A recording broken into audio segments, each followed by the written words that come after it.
Change oil tayo guys, yan. Change oil. Doon na siya eh. Ito yung mekaniko ko, si Idol Peter. Na mechanic, yan. Ever since siya na mekaniko namin sa sasakyan. Yan. Yan ang technique dyan guys. Yan. Tanggalin yung pinaka-valve mo. Yan si, Idol Peter. Shoutout. Ang aking trusted na mekaniko.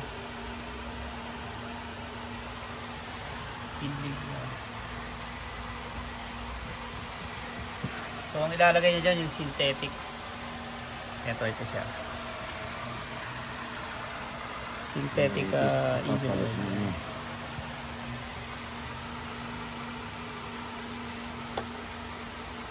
Kasi hindi. Yung filter. Ayan yung filter, tatanggalin mo. Ang tira sabang manok. Ayan guys. Tatanggal niya yung oil filter.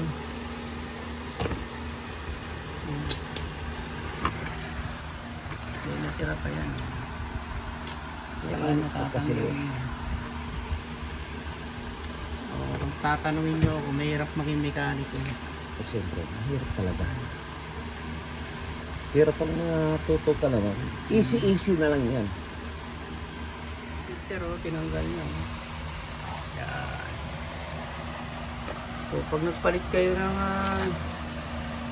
engine oil, palit din ng filter. Yan lang yan. Binalik yan. Ilagay nyo na yung bagong filter. Kita nyo lang ako. Pagkakailangan nyo ng mekaniko sa Saipan, ito lang, hanapin nyo si Peter. Idol Peter yan. Ever since siya ang gumagawa ng sasakyan. Ng sasakyan namin. Kahit konting problema, dinadala ko sa kanya. Yan. Mura lahat. Sabi niya sa akin. Lalagay nyo ngayon. Yan. Eksakto yan pre, no? Oo, 5 parts. Eksakto daw yan. Synthetic oil. Eksakto yan mga guys. Kung nagpa-change oil, walang sosobra dyan. Eksakto sa 5 parts. 4-cylinder valve nito, di ba? Yan, pero malaki engine. Usually yung ginagamit ko synthetic eh.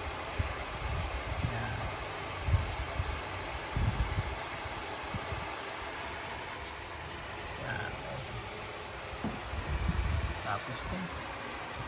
So, tinitining niya lang para eksakto yung pumasok.